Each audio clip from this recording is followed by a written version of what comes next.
दोस्तों, आप सभी का हमारे इस ऑनलाइन वीडियो क्लासेस में स्वागत है। आज हम आपको बताने जा रहे हैं कि कश्मीर में 370 की ज़रूरत क्यों पड़ी। हमारे कश्मीर में जो धारा 370 लागू थी और चर्चा का विषय बनी हुई थी राष्ट्रीय अंतर्राष्ट्रीय स्तर पर, तो आज हम उसमें चर्चा करें उसकी जरूरत क्या थी। और दूसरी चीज ये कि आज उसको जब समाप्त किया गया तो उससे असर क्या पड़ा, उसके प्रभाव क्या पड़े। तो दोस्तों, हम जानते हैं कि जो हमारा भारत है, हमारे राष्ट्रीय आंदोलन और क्रांतिकारियों के भरसक प्रयास के बाद 15 अगस्त 1947 को दो अधिराज्यों के रूप में आजाद हुआ, भारत और पाकिस्तान। लेकिन उसके साथ में ही 600 से जो अधिक हमारी रियासतें थीं, उन रियासतों को आत्मसंप्रभु कर दिया गया था। और ये स्थिति स्पष्ट कर दी गई थी कि जो भी रियासत जिस अधिराज्य के साथ मिलना चाहे वो उसके साथ मिल सकता है। परिणाम यह हुआ कि भौगोलिक परिदृश्य को ध्यान में रखते हुए बहुत सारी देसी रियासतें, यानी कह सकते हैं कि 3 रियासतों को छोड़ करके सभी रियासतें भारत और पाकिस्तान में अपने को विलय करा लिया। इंस्ट्रक्शन था उस अधिनियम में कि जिस भी देसी रियासत को स्वतंत्र होना है वो स्वतंत्र रहे, और जिसको किसी भी अधिराज्य में सम्मिलित होना है वो एक हस्तांतरण प्रपत्र पर सिग्नेचर करके उसमें मिल जाए। बच्चों, ये हुआ कि 3 रियासतें ऐसी रहीं जिन्होंने फैसला किया कि हमारा, जिसमें जम्मू कश्मीर एक बफर स्टेट हुआ करता था भारत पाकिस्तान के बीच में, एक सामरिक भौगोलिक क्षेत्रफल उसके पास था। दूसरा एक पूर्व में जूनागढ़ था, और हमारा आंध्र प्रदेश था। तो आंध्र तो हमारा रियासत एकीकरण में वो बाद में सम्मिलित हो गया। जूनागढ़ को भी हमारे वल्लभ भाई पटेल ने सम्मिलित करा लिया। जूनागढ़ हिंदू बाहुल्य क्षेत्र हमारे भौगोलिक परिदृश्य में सम्मिलित था, वहां का मुस्लिम छोड़ करके पाकिस्तान चला गया।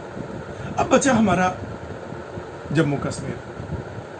आप जानते हैं भारत तो वैसे भी सांस्कृतिक सामाजिक उदारता का धनी पहले से ही रहा है। उसने किसी प्रकार की कोई दिक्कत नहीं हुई, जम्मू कश्मीर अलग रहना चाहता है अलग रहे। परंतु जो हमारा पड़ोसी अधिराज्य पाकिस्तान था उसको यह हजम न हुआ, और उसने 22 अक्टूबर 1947 को ही, अभी आप देखते हैं 15 अगस्त 1947 को तो देश आजाद हुआ था, और 22 अक्टूबर 1947 को ही उसने अपनी नियति खो दी और कश्मीर के बड़े भूभाग में अपने कबलाइयों के द्वारा उसमें कब्जा कर लिया, जिस पर जो हमारे जम्मू कश्मीर के रियासतदार, जो उसके शासक थे राजा हरि सिंह, उन्होंने 26 अक्टूबर को भारत में अपने विलय पत्र के द्वारा सम्मिलित हुए, और 27 अक्टूबर को हमारे गवर्नर जनरल के पास विलय पत्र पर सिग्नेचर होने के साथ ही साथ हमारे जम्मू कश्मीर का भारत में विलय हो गया। हाँ, कुछ उनकी शर्तों को हम लोगों ने मान लिया, जिससे कि उनको ये न लगे कि मौके पर भारत ने उनके साथ अच्छा व्यवहार नहीं किया। भारत ने अपनी उदारता का परिचय दिया और उन्हें स्पेशल राज्य देने का जो उनकी मंशा थी वो मान ली। इधर 27 अक्टूबर के बाद हमारी सेना कश्मीरियों से लड़ करके उनको बहुत सारा उनसे क्षेत्र हथियाया और उसके बाद 31 अक्टूबर 1947 को एक संकटकालीन शासन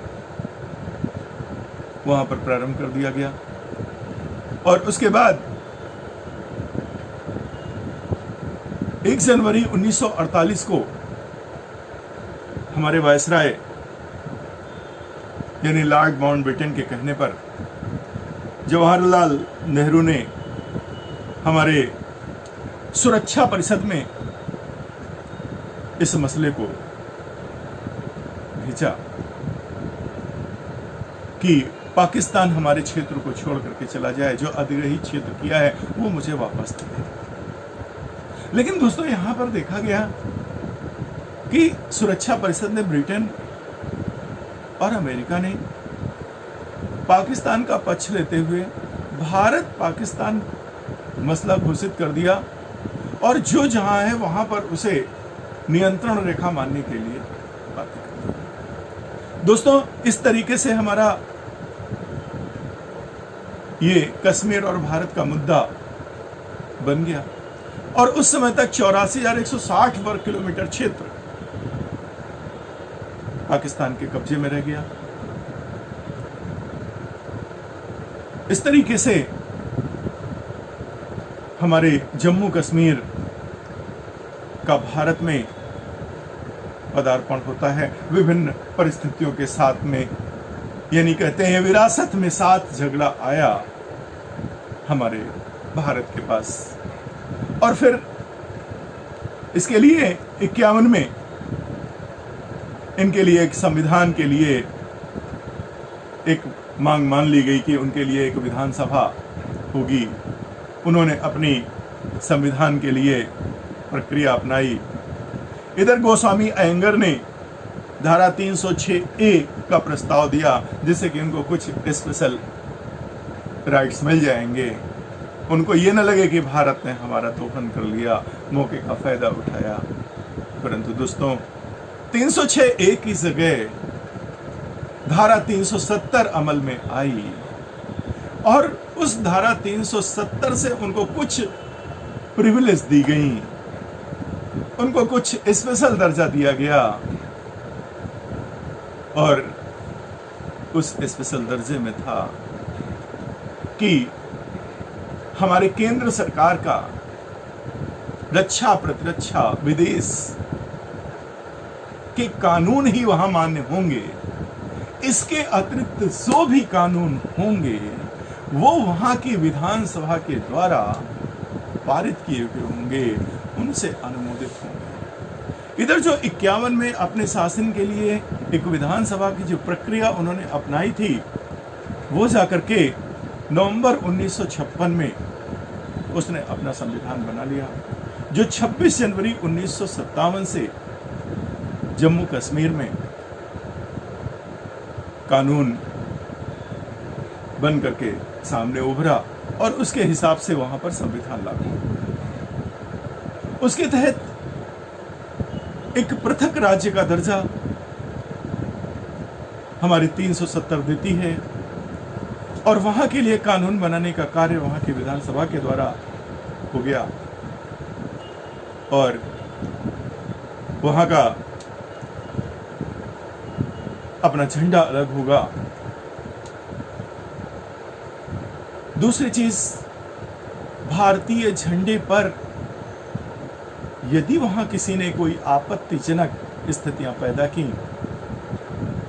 तो उसके ऊपर किसी प्रकार का आपराधिक राजद्रोह का मुकदमा नहीं लगाया जाएगा, दंडनीय नहीं होगा और अल्पसंख्यकों को वहां पर रिजर्वेशन नहीं होगा, आम व्यक्तियों को वहां पर सरकारी नौकरी नहीं मिल सकती है। यानी इस प्रकार से अनुच्छेद 370 का उन्होंने बाखूबी फायदा उठाया। उनका एक सोच थी, भारत की सोच थी कि चलो उस राज्य को हम एज ए स्पेशल दर्जा देते हैं तो थोड़ा सा उनका विकास होगा, उनका अपना विकास होगा।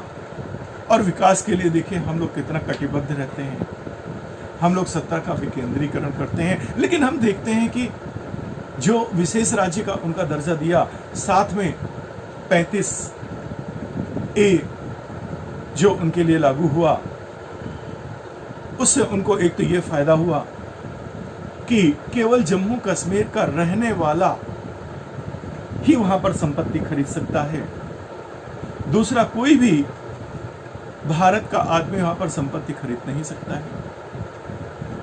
दूसरी, जम्मू कश्मीर की कोई भी महिला अगर किसी अन्य स्टेट से भारत के किसी भी भौगोलिक भूभाग के क्षेत्र में वो शादी करती है तो उसके अधिकार समाप्त कर दिए जाते थे, बशर्ते ये नियम पुरुषों के साथ नहीं था। यानी पुरुष किसी के साथ भी शादी कर सकते थे और अल्पसंख्यकों को किसी की तरीके से, किसी भी तरीके से 16% आरक्षण दिया जाता है, वो वहां मान्य नहीं था, जिसमें हिंदू, सिख ये सभी हुआ करते थे। तो इस प्रकार से हमारी धारा 370 और 35A वहां प्रभावित हुए। लोगों के विकास को ध्यान में रखते हुए सारी चीजें दी गई। 97 तो संविधान ही लागू हुआ, लेकिन धीरे धीरे ये देखने में आया कि जो हम लोगों ने जो विशेष राज्य का दर्जा उनको दे रखा था उसका दुरुपयोग होने लगा। पाकिस्तान का आतंकी अड्डा बन गया, पाकिस्तान ने अपना कश्मीर को बेस बना लिया। और एक इसके साथ एक और मुद्दा चल रहा था जो हमारे अंतरराष्ट्रीय परिदृश्य ने कहा था कि दोनों में जनमत संज्ञा करा लिया जाए और जनमत संज्ञा के माध्यम से कश्मीर पाकिस्तान में जाना चाहता है या भारत में जाना चाहता है। लेकिन उसके लिए एक शर्त रखी गई थी कि पाकिस्तानी सेना अपने क्षेत्र में चली जाए और श्रीनगर ही पूरे कश्मीर में शासन करेगा। लेकिन पाकिस्तान ने इन दोनों चीजों को इग्नोर कर दिया, उसने मानने से इनकार कर दिया, इसलिए वो मसला अभी तक बढ़ता चला आया। नहीं तो ये मुद्दा भी पहले ही हल करके खत्म कर दिया जाता कि चलिए ठीक है, श्रीनगर के माध्यम से संपूर्ण कश्मीर में शासन किया जाता और पाकिस्तान की सेनाएं अधिकृत क्षेत्र से हट करके पीछे चली जाती, जनमत हो जाता, भारत के साथ रहना है पाकिस्तान से, एक मुद्दा ही खत्म हो जाता आज डिस्प्यूट का। लेकिन भारत पाकिस्तान में यही अंतर है कि भारत हर जगह उदारता दिखाता है, पाकिस्तान हर जगह अपनी नालायकी दिखाता है। उसको जो कहना होता है वो कहता है, जो नहीं कहना होता वो किसी को भी मानने से इनकार कर देता है। तो जब आज हमारी राष्ट्रीयता खतरे में पड़ रही थी, आज हमारी राष्ट्रीय सुरक्षा खतरे में पड़ रही थी, हमारे कश्मीर का विकास खतरे में पड़ गया, हमारे कश्मीरियों के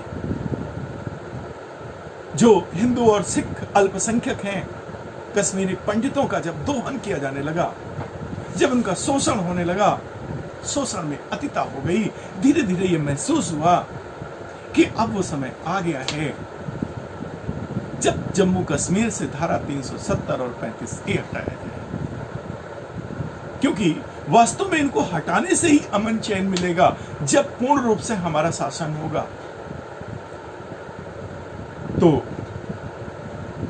ये फैसला हम जानते हैं कि हमारी 17वीं लोकसभा के गठन के बाद ही चरम पर पहुंच गया था और जैसे ही हमारी 17वीं लोकसभा का गठन हुआ और 2.0 की मोदी और शाह की सरकार आई, सबसे पहला काम यही किया गया कि धारा 370 और 35 को हटा। हमारे 2.0 सरकार की नंबर 2 कद के हमारे नेता गृह मंत्री ने बिना देर लगाए एक घोषणा के साथ कि जम्मू कश्मीर आज से वो राज्य नहीं है, बल्कि आज से केंद्र शासित राज्य में कन्वर्ट हो गया, और वह भी जम्मू कश्मीर एक लद्दाख क्षेत्र का अधिक अलग केंद्र शासित बनेगा, जिसमें कोई विधानसभा नहीं। वहीं दूसरा एक हिस्सा जम्मू कश्मीर के नाम से केंद्र शासित प्रदेश होगा, और उसमें एक विधानसभा होगी। और इसी के साथ राज्य पुनर्गठन आयोग की प्रक्रिया शुरू हो गई। दोस्तों, इस प्रक्रिया के साथ ही एक आमूलचूल परिवर्तन हुआ, और 2.0 सरकार ने जो कहा था उसको अमली जामा पहना दिया। बहुत लोगों को इंतजार था, बहुत अरसे से था, समय की नाजुकता को देखा जा रहा था, लेकिन जैसे ही समय अनुकूल हुआ, हम लोगों ने पिन पॉइंट पर अपना काम कर दिखाया। 370 और 35A को तुरंत हम लोगों ने बाइकाट कर दिया। जैसे ही उसको केंद्र शासित प्रदेशों में लाया गया, उसको स्वतः अपने आप में समाप्त कर दिया गया। अब धारा 370 के समाप्त होने से, 35A के समाप्त होने से पहली बात तो ये कि जम्मू कश्मीर अब हमारी विकास की दौड़ में अछूता नहीं रहेगा, पीछे नहीं रहेगा, कहीं से दीनहीन नहीं रहेगा, उसका सर्वांगीण विकास होगा। आजकल देखते हैं पहला मुद्दा है विकास का, बाकी चीजें तो दरकिनार कर देते हैं हम लोग, क्योंकि विकास से ही संभव है। हम 21वीं सदी में जा रहे हैं, दकियानुकीसी बातों को हमें तवज्जो नहीं देना है, ओनली विकास का फंडा अपनाना है, सब कुछ अपने आप सही हो जाएगा। यानी कि अब वहां पर संतुलित रूप से देश के हर हिस्से की तरह जम्मू कश्मीर में विकास होगा।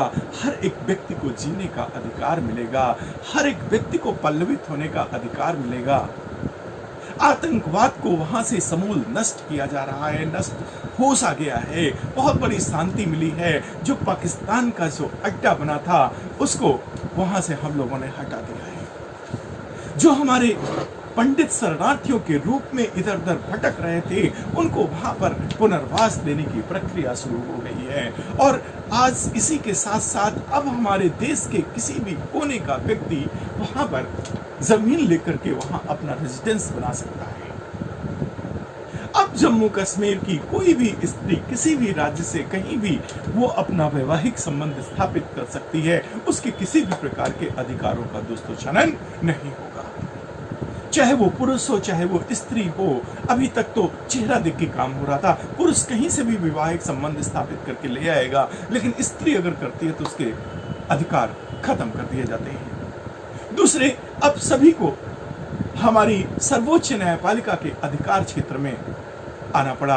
अब हमारी सर्वोच्च न्यायालय का जो भी कानून होगा सबको फॉलो करना पड़ेगा, केंद्र सरकार के सारे रूल वहां फॉलो करने पड़ेंगे, सबको मानना होगा। और जो हमारे इधर उधर भटक रहे लोग हैं उनको मेन धारा में लाने का इससे अच्छा अवसर और कौन सा हो सकता था। अब आप समझ लीजिए कि धारा 370 और 35 से, धारा 370 हटने के साथ 35 से अपने आप में हट गया, क्योंकि स्पेशल के साथ उनके लिए कुछ बोनस उसमें से दिए गए थे। तो इस प्रकार से अभी तक उनका झंडा अलग था। हाँ दोस्तों, एक चीज तो आपको बताना भूल गए, दोहरी नागरिकता थी उनके पास, अब उनके पास इकहरी नागरिकता हो गई। भारत की इकहरी नागरिकता है, अब उनके पास भी इकहरी नागरिकता हो गई। 370 के अनुसार उनके पास दोहरी नागरिकता हो गई भारत की, एक जम्मू कश्मीर की, लेकिन अब वो भी हट गई। तो इस प्रकार से आप देखते हैं कि 370 और 35 के हटने से कितना आमूलचूल परिवर्तन हुआ। हमारे भारत के प्रशासन का पूरा लाभ अब हमारे जम्मू कश्मीर को मिलेगा, पूरा फाइनेंशियल पोटेंसी मिलेगी। किसी प्रकार से उनको अब विकास के अभाव के लिए जूझना नहीं पड़ेगा। हर एक व्यक्ति को गुहार लगाने के लिए पूरी न्यायपालिका है, पूरी भारत की सरकार है। अब वो हमारी भारत की संपूर्ण जनता की तरह संप्रभु है, यानी अंतिम शक्ति हमारी जनता है। और हमारा जम्मू कश्मीर भी साथ में सम्मिलित हो गया। आप देखते हैं कि इस तरीके से कैसे 370 की जरूरत पड़ी थी। उस समय जरूरत थी दोस्तों। भारत पाकिस्तान की तरह नंगा नहीं है। हमारा भारत विश्व की सांस्कृतिक परिचायकों में से एक है। विश्व में नैतिकता, उदारता और संस्कृति का भारत से जैसा कोई उत्कृष्ट उदाहरण नहीं है। इसीलिए वो हर एक आदमी को तवज्जो देता है, हर एक संस्था को तवज्जो देता है। अभी भी देख लीजिए, हम लोगों ने जैसे ही पाकिस्तान के साथ 370 और 35 एक को हटा करके जैसे उनको केंद्र शासित प्रदेशों में कन्वर्ट किया, आप देखते हैं कि हमारी बाउंड्री में हमारे पड़ोसी राज्य कुछ न कुछ उधम मचा रखी है। लेकिन ठीक वैसी ही है जैसे शेर के ऊपर चूहे कूदते हैं और शेर खुजला के हटा देता है ना, क्या नहीं जाने दीजिए, खेल रहा है। उसी तरीके से भारत इतना सक्षम है, वो किसी का भी मुकाबला कर सकता है। लेकिन भारत यूं ही कोई काम नहीं करता है। आप जानते हैं, वही गांधी वाला भारत है। हम यूं ही किसी के जरा से उकसाने पर अपना बहुत बड़ा काम, बहुत बड़ा नुकसान नहीं कर सकते हैं, क्योंकि भारत तो वसुधैव कुटुंबकम का नारा देने वाला देश है। पूरे विश्व का अपना समुदाय समझने वाला देश है, सभी को अपना समझने वाला देश है। जैसे अपने घरों में कभी न कभी छुटपुट चीजें होती रहती हैं तो बियर कर लिया जाता है, कान पकड़ा जाता है, सलाह दी जाती है, और उसके बाद जब नहीं रहा जाता है 2-4 थप्पड़े लगा दी जाती हैं, लेकिन उसको टूटने नहीं दिया जाता है। ठीक उसी प्रकार से दोस्तों, भारत ने अभी आप देखिए, छोटा मोटा नुकसान भारत का लोग करते रहते हैं, लेकिन भारत जरा सी बात पे तिलमिला करके उसने कोई ऐसा काम नहीं करता है जिससे हमारा वैश्विक रूप में जनहानि प्रभावित हो जाए। आप देखते हैं, सत्य तत्काल से तो दिक्कत आती है, लेकिन दीर्घकालिक सुख हमारा सत्य में ही है, हमारा विकास सत्य में ही है। आपका तो महाभारत आप जानते हैं, कौरव पांडवों का युद्ध भी हुआ था। आप देखते हैं कि जिसने किसी की दुश्मनी के लिए किसी शक्ति का इस्तेमाल किया, उसका प्रभाव कम होता है, और जो सामरिक दृष्टि के लिए जो प्रभाव जो इस्तेमाल करता है, उसका प्रभाव भी कुछ और होता है। जैसे अश्वत्थामा ने ब्रह्मास्त्र चलाया तो उसका क्या फर्क पड़ा, लेकिन वही पांडु के द्वारा, वही अर्जुन के द्वारा चलाया गया तो उसका क्या प्रभाव पड़ा, उसको रिस्पेक्ट दिया गया। उसी तरीके से यहां भी है, छोटे मोटे देश भारत को उकसाने में लगे रहते हैं, लेकिन मैंने बताया कि भारत अपने आप में टाइगर है। आप देखिए, इस समय टाइगर ही सिंबल दिया जाता है। अर्थव्यवस्था में भी पहले हाथी सिंबल था, आजकल दोस्तों टाइगर अर्थव्यवस्था का भी मेरा प्रतीक है। पहले हाथी की तरह मस्त दौड़ में हमारी अर्थव्यवस्था चलती थी, अब शेर की तरह दहाड़ मार करके अर्थव्यवस्था वैश्विक मंच पर हावी है। ठीक उसी प्रकार से मैंने बताया कि छोटी मोटी जो कांड होते रहते हैं, उनको वो दरकिनार करता रहता है कि चलिए हटिए। आज भी आप देखिए, भारत की टिप्पणी कि हम जरा से भड़कावे में गलत काम करने वाले नहीं, हम किसी से कम नहीं, मुंह तोड़ जवाब देने में सबसे आगे होंगे, लेकिन संयम से। हम संयम को नहीं खोएंगे, हम सारे पक्ष अपने पहलुओं की तरफ लेकर के आएंगे, तब डट करके मुकाबला करेंगे, फिर आपके घर तक खाली करा के मानेंगे। चाहे वो चाइना हो, चाहे वो पाकिस्तान हो, चाहे वो नेपाल हो। आप देखते हैं इसमें कितनी बड़ी वैदेशिक अंतरराष्ट्रीय विपक्षियों की कूटनीति है।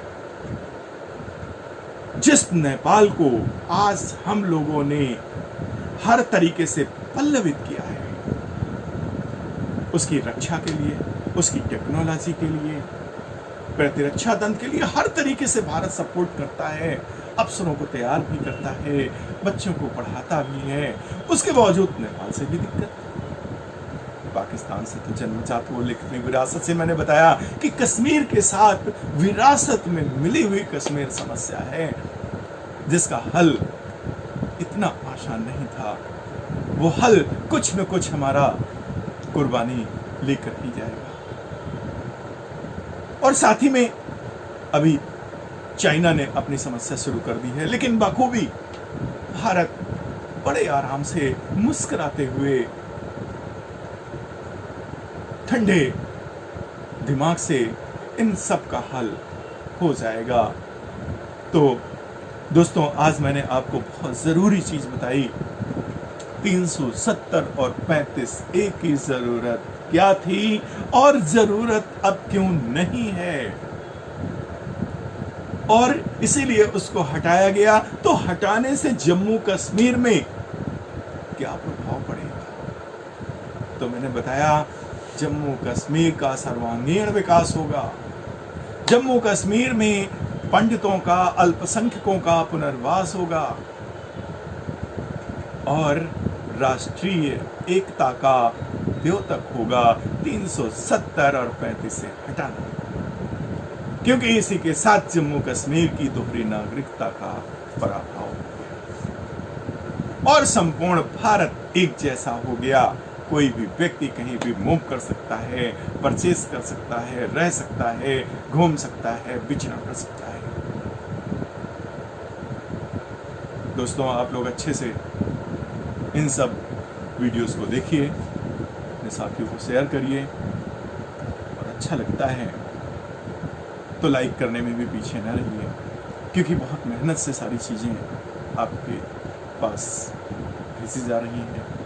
और जिन लोगों ने सब्सक्राइब नहीं किया है तो उसे सब्सक्राइब कर लें, क्योंकि सब्सक्राइब करने से नुकसान कोई नहीं है, पैसा जाना नहीं है, भार बढ़ेगा नहीं, हाँ फायदा जरूर है।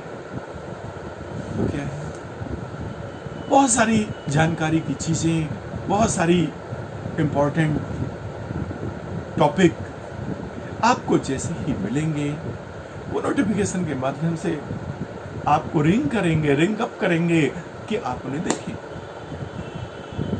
तो इसी तरीके से आप लोगों को बहुत सारी शुभकामनाएं और धन्यवाद। आज का टॉपिक